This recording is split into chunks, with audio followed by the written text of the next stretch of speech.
हर हर महादेव, ओम नमः शिवाय। दोस्तों, आप सभी लोग जानते हैं कि 7 अगस्त हरियाली तीज का पावन पर्व बुधवार को पड़ रहा है। दोस्तों, यह जो हरियाली तीज है, श्रावण महीने में पड़ने वाली सबसे बड़ी तीज है, क्योंकि यह श्रावण के दिनों में पड़ रही है, जिसका बहुत ही बड़ा और विशेष महत्व होता है। और ऐसा दिन पूरे साल में सिर्फ एक ही बार आता है। और दोस्तों, आप सभी लोग जानते हो कि हरियाली तीज का अगर सबसे बड़ा कोई उपाय है तो वह 108 चावल के दाने वाला उपाय है। तो दोस्तों, इस बुधवार की हरियाली तीज के दिन आप लोगों को इस 108 चावल के दाने वाले उपाय को जरूर करना है। बहुत सारे लोग होंगे जिन लोगों ने इस उपाय को ना किया हो, मतलब पूरा साल निकल गया, उन्होंने किसी भी दिन इस 108 चावल के दाने वाले उपाय को ना किया हो। पर दोस्तों, आपके पास एक आखिरी मौका बचा हुआ है, जो 7 अगस्त बुधवार के दिन। तो इस दिन आप लोगों को इस वाले उपाय को जरूर कर ले है। भले ही आपने पूरे महीने भर इस उपाय को ना किया हो, पर अगर आपने इस श्रावण महीने की हरियाली तीज के दिन अगर इस वाले उपाय को कर लिया, तो आपको इस उपाय को करने का वह फल मिलेगा जिसकी आपने कभी कल्पना भी नहीं करी होगी। इसीलिए आप लोग इस वाले उपाय को एक बार जरूर कर लेना, ताकि आप लोगों के हाथ से यह मौका ना जा सके और आपको इस उपाय को करने का फल मिल सके। दोस्तों, यह उपाय पंडित जी ने अपनी अभी की ही श्री शिव महापुराण की कथा में बताया है, जिस उपाय को आज हम आपको बहुत अच्छे से समझाने वाले हैं। इस वीडियो को देखने के बाद इस उपाय को समझने के लिए आपको कोई और वीडियो को देखने की जरूरत नहीं पड़ेगी। तो चलिए दोस्तों, उपाय को शुरू करते हैं। देखिए, यह इस श्रावण महीने की बुधवार हरियाली तीज के दिन यह इतना खास होता है, इतना महत्वपूर्ण होता है। देखा गया है कभी कभी बड़े बड़े पूजा पाठ अनुष्ठान से जो मनोकामना पूर्ण नहीं होते, वह श्रावण महीने के दिन एक छोटे से उपाय करने से ही आपकी मनोकामना पूर्ण हो जाती है। और बहुत सारे लोगों ने इस उपाय को किया भी है और उनको इस उपाय को करने का फल भी जरूर मिला है। अगर आप लोग भी इस उपाय को करना चाहते हैं, तो आप इस उपाय को पहले अच्छे से समझ लेना, सुन लेना, उसके बाद करना। आपको इस उपाय का फल जरूर मिलेगा। और इस उपाय को कर लेने से आपके घर में चाहे किसी भी प्रकार की दुख और समस्या क्यों ना चल रही हो, आपको उसका कारण भी नहीं पता है कि भाई यह समस्या किस कारण से चल रही है। उसका कुछ भी कारण हो सकता है, जैसे पितृदोष हो सकता है या किसी भी तरह का मंगल दोष भी हो सकता है। तो इस दिन आप लोगों को यह वाला उपाय कर लेना है। यह एक ऐसा उपाय है जिस उपाय को अगर किसी विशेष दिन पर किया जाए तो भाई उस विशेष दिन का जो है वह तो हमें मिलता ही मिलता है, पर हमने उस दिन पर इस उपाय को किया है तो हमें उससे भी बड़ा फल मिलता है, और फल बहुत जल्दी मिलता है, क्योंकि आप इस उपाय को बहुत ही बड़े और विशेष दिन पर कर रहे हो। तो चलिए अब उपाय के बारे में बात करते हैं। लेकिन उससे पहले आप लोगों को यह जानना आवश्यक है कि आखिर यह उपाय किस समय करना है, किसको करना है और कैसे करना है। तो चलिए हम आगे आपको वीडियो में एक एक करके बता देते हैं।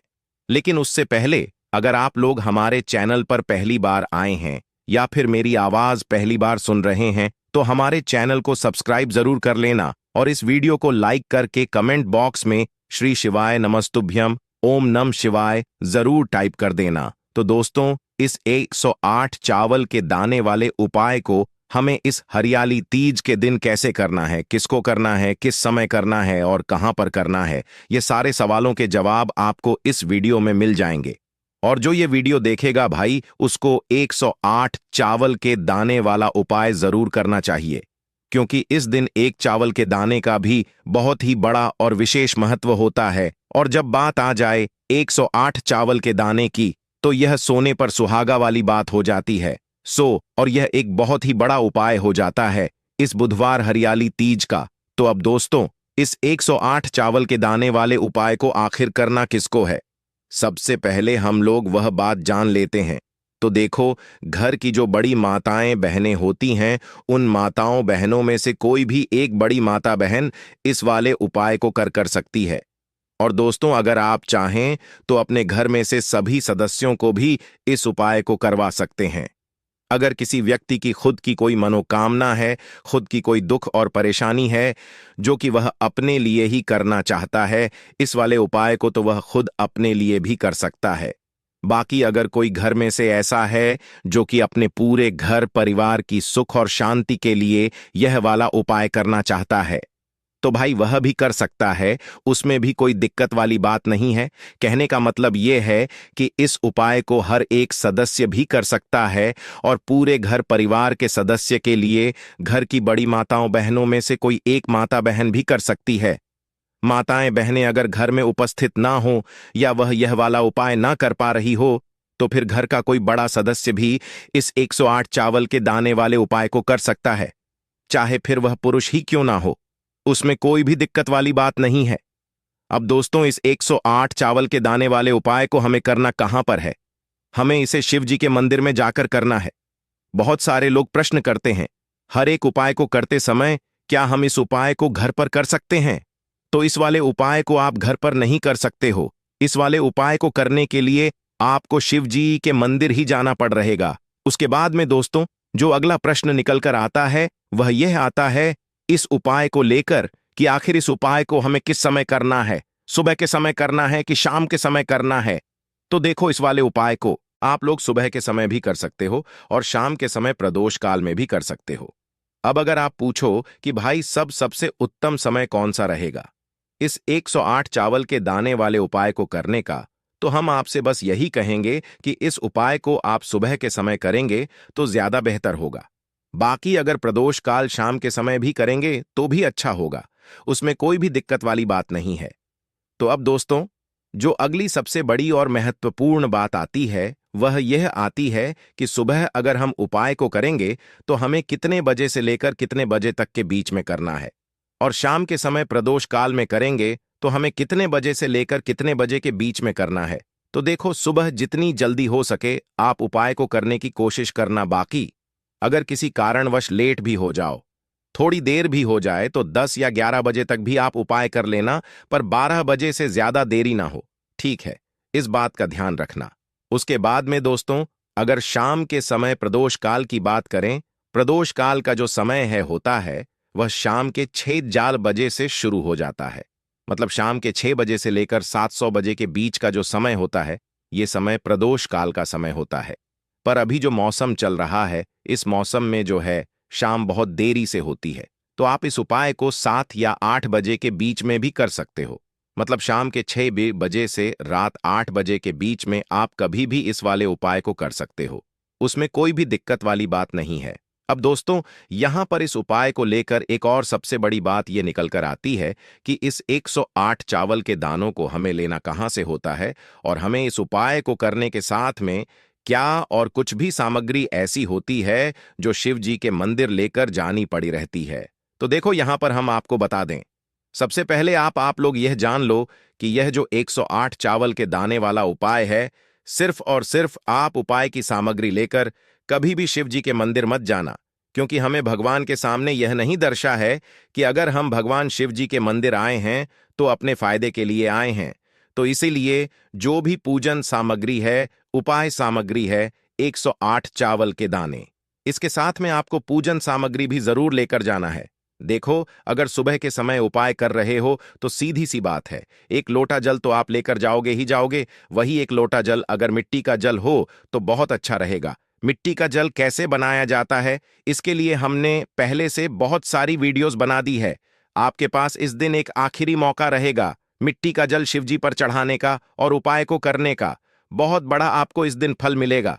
तो इसीलिए इस दिन हो सके तो भाई, मिट्टी का जल चढ़ाना तो अपने साथ में कम से कम एक लोटा जल तो आपको लेकर जाना ही जाना है।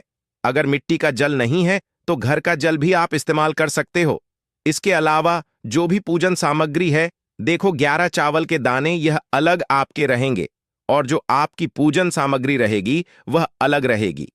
पूजन सामग्री में आप जो भी चीज लेकर जाना चाहे वह लेकर जा सकते हैं, उसमें कोई भी दिक्कत वाली बात नहीं है। वहीं अगर हम बात करें शाम के समय की, तो शाम के समय शिवजी पर जल नहीं चढ़ता है। इसीलिए शाम के समय आप लोग एक दीपक तैयार कर लें, जो कि गोल बत्ती का आटे का शुद्ध देसी गाय का घी का होगा, है ना? इस बात का आप लोगों को ध्यान रखना है, और इस दीपक को आपको घर से जलाकर नहीं लेकर जाना है, भगवान शिव जी के मंदिर में जाकर ही जलाना है। इस बात का भी आप लोगों को ध्यान रखना है। अब दोस्तों, यहां पर हमें इस बात को समझना है कि यह 108 चावल के दाने हमें लेना कहां से है। क्या हमें दुकान से लेकर आना है? क्या हमें अपने घर से लेना है? या कहां से लेकर आना है और कौन से चावल लेना है, क्योंकि चावल भी बहुत प्रकार के होते हैं। तो देखो, इन सभी सवालों के जवाब आप लोग एक बात में सुन लो कि भाई ये जो उपाय है, इस उपाय में आपको ये नहीं देखना है कि भाई कौन से चावल है कौन से चावल नहीं है। बस जो भी चावल ले रहे हो वह चावल का दाना सबूत होना चाहिए, मतलब साबुत होना चाहिए, टूटा हुआ नहीं होना चाहिए, कटा पिटा नहीं होना चाहिए। यह बात आपको ध्यान रखना है। बाकी आपका चावल बासमती हो या सादा चावल हो या कोई सा भी चावल हो, उसमें कोई भी दिक्कत वाली बात नहीं है। तो सीधी सी बात है कि आपके घर के रसोई घर में जहां पर आप भोजन बनाते हो, वहां पर जो भी चावल आपके उपस्थित हो, उन चावलों में से अपनी एक कटोरी भर लेना या एक मुट्ठी चावल अलग से निकाल कर रख लेना। क्योंकि हम 108 चावल ही यहां पर इस उपाय में लेने वाले हैं, तो हमें यह चावल के दाने गिन कर निकालने पड़ेंगे। इस बात का आप लोगों को ध्यान रखना है। तो अपने उस चावल की कटोरी में से या चावल में से 108 ऐसे चावल के दाने आप लोग निकाल लो जो कि टूटे हुए ना हो, कटे पिटे ना हो, जिनमें कोई दाग ना लगा हुआ हो, है ना। अच्छे साबुत चावल के दाने 108 दाने आप लोग निकाल कर रख लो और इन्हें किसी भी एक कागज की पुड़िया में या किसी एक छोटी सी कटोरी में आप लोग रख लो, ताकि यह सुरक्षित रहे, आपके एक भी चावल का दाना इधर उधर ना हो और आपका उपाय पूरा अच्छे से हो जाए। तो भाई जैसे ही आपका उपाय की जो सामग्री है, 108 चावल के दाने, यह तैयार हो जाते हैं, उसके बाद में आपको जो भी अपनी पूजन सामग्री है, सुबह के समय कर रहे हो तो एक लोटा जल या पूजन सामग्री जो लेकर जाना चाहो उसकी भी तैयारी कर लेना। और शाम के समय जा रहे हो तो भाई अपना जो दीपक है उसे तैयार कर लेना, ठीक है। और उपाय को करते समय शुद्धता का विशेष रूप से ध्यान रखना, ठीक है। सुबह सुबह स्नान करने के बाद ही उपाय को करने की आप लोग तैयारी करना। उसके बाद अगर शाम के समय की बात करें तो शाम के समय आपको स्नान करने की जरूरत नहीं है, पर शुद्धता का ध्यान रखना है। आपको स्नान तो नहीं करेंगे, आप हाथ मुंह धोकर भी इस वाले उपाय को शाम के समय प्रदोष काल में कर सकते हैं, इसमें कोई दिक्कत वाली बात नहीं है। तो आप अपने उपाय की पूरी सामग्री तैयार करके आपके पास ही में जो आपका शिव मंदिर हो वहां पर पहुंच जाइए। सबसे पहले शिव मंदिर में जाकर आप लोगों को उपाय नहीं करना है, पहले भगवान के दर्शन करना है, भगवान से आशीर्वाद प्राप्त करना है, फिर शिव जी की शिवलिंग के पास में आना है। शिवलिंग के पास में आने के बाद आप जो पूजन सामग्री लेकर आए हुए हैं, जैसे कि सुबह गए हुए होंगे तो एक लोटा जल, और जो भी पूजन सामग्री लेकर आए हैं आप उनसे भगवान शिव जी की पूजन कीजिए। सबसे पहले तो एक लोटा जल ही चढ़ेगा, उसके बाद में आपकी पूजन सामग्री चढ़ेगी। उसके बाद में अगर दोस्तों शाम के समय अगर आप इस उपाय को कर रहे हो तो अपने साथ में कम से कम एक जो दीपक है गोल बाती का, जो आप अपने साथ में लेकर गए हो, उस दीपक को मंदिर में जाकर अपनी माचिस से जलाना है और उस दीपक को शिवलिंग के पास में रखना है, ठीक है। इस दीपक को रखने के बाद ही आप लोगों को अपना ये वाला उपाय शुरू करना है। और दीपक को ज्यादा पास में मत रखना, वैसे भी गर्मी पड़ रही है, भगवान शिव जी को आंच नहीं लगनी चाहिए, है ना। तो भाई जैसे ही आपकी पूजा अर्चना हो जाती है, आप भगवान शिव जी को प्रसन्न कर लेते हैं। उसके बाद में शिवलिंग के पास ही में आप कहीं पर बैठ जाइए, सामने या आसपास जिस जगह पर आपको बैठना हो वहां पर बैठ जाइए और अपने वह 108 चावल के दाने अपने सामने निकाल कर रख लीजिए, क्योंकि अब यहां पर उपाय को यहां पर करने की आपको तैयारी करना है। और इस तरीके से जब आप उपाय करेंगे, पूजन सामग्री करने के बाद, पूजन अर्चना करने के बाद, तो आपको उपाय का फल बहुत जल्दी और बहुत बड़ा होकर मिलेगा। तो अपने 108 चावल के दाने अपने सामने निकाल कर रख लेना। और यह जो उपाय है यह आपकी सीधे हाथ की हथेली से होगा, इसलिए इस बात का भी विशेष रूप से ध्यान रखना है। तो सीधे हाथ की हथेली का प्रयोग करके ही आप लोग अपना इस वाले उपाय को करना। अपने सामने जो भी आपकी कागज की पुड्डिया है उसको खोल कर रख लो, या कटोरी है तो भाई उसे अपने सामने रख लो और अपने वह 108 चावल के दाने निकाल लो, ठीक है। उसके बाद में दोस्तों, तो अब आपको क्या करना है कि शिवलिंग आपके सामने होगी, तो आपने वह 108 चावल के दाने एक एक करके आपको शिव जी के शिवलिंग के ऊपर चढ़ाना है। कहां पर चढ़ाना है? शिवलिंग के ऊपर चढ़ाना है, और कहीं पर भी नहीं चढ़ाना है। आपको अपने हथेली से तो शिवलिंग के ऊपर चढ़ना है, भले ही फिर वो अपने आप जलाधारी पर गिर जाए या मतलब वहीं पर गिर जाए, उसमें कोई दिक्कत वाली बात नहीं है, पर आप चढ़ाओ शिवलिंग के ऊपर ही। तो आपको क्या करना है, अपना पहला चावल का दाना उठाना है, श्री शिवाय नमस्तुभयम बोलना है और शिवलिंग पर चढ़ देना है। इसी तरीके से दूसरा चावल का दाना उठा है, शिवलिंग पर चढ़ना है और मंत्र बोल देना है, और फिर तीसरा चावल का दाना उठाना है, श्री शिवाय नमस्तुभ्यम बोलना है और चढ़ देना है।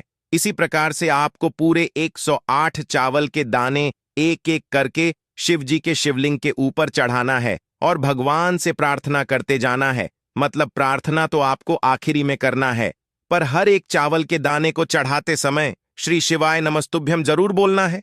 उसके बाद ही मैं ये चावल का दाना शिवलिंग के ऊपर आपको चढ़ाना है।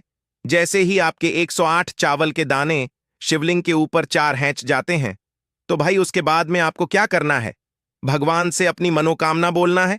मनोकामना भी कब बोलना है, जब आपका 108 चावल का दाना आपके सीधे हाथ की हथेली में हो और आप उसे छड़ने के लिए जा रहे हो। श्री शिवाय नमस्तुभ्यम बोलकर उस आखिरी चावल के दाने को शिवलिंग के ऊपर चढ़ा देना और भगवान से फिर अपनी वह मनोकामना बोल देना, जिस मनोकामना के लिए आप लोग अपना यह वाला उपाय कर रहे हो। जिस भी दुख और परेशानी के लिए आप लोग अपना यह वाला उपाय कर रहे हो, उसके बाद में जैसे ही आप अपनी मनोकामना बोल देते हो, आपका यह वाला उपाय पूरा हो जाता है। पर दोस्तों, उपाय को करने के बाद आप लोगों को 2 मिनट भगवान शिव जी के मंत्र का जाप जरूर करना है, और मंत्र का जाप करने के बाद भगवान से एक और बार प्रार्थना करना है अपनी मनोकामना के लिए या अपनी जो भी दुख और परेशानी है उसके लिए। इसके बाद में आप लोग भगवान को देखकर भगवान से प्रार्थना करके उनसे आशीर्वाद लेकर वहां से उठ सकते हैं और अपने घर पर जा सकते हैं। बस दोस्तों, यहां पर यह वाला उपाय पूरा हो जाता है। इस तरीके से जो भी व्यक्ति छोटी छोटी चीजों का ध्यान रखते हुए इस 108 चावल के दाने वाले उपाय को करेगा, निश्चित सी बात है उसे उसकी मनोकामना जल्द ही पूर्ण होगी और जो भी दुख और परेशानी है वह भी बहुत ही जल्दी दूर होंगे। और दोस्तों, अगर आपको हमारी यह वीडियो पसंद आई हो तो हमारे इस वीडियो को लाइक, शेयर और चैनल को सब्सक्राइब जरूर करें।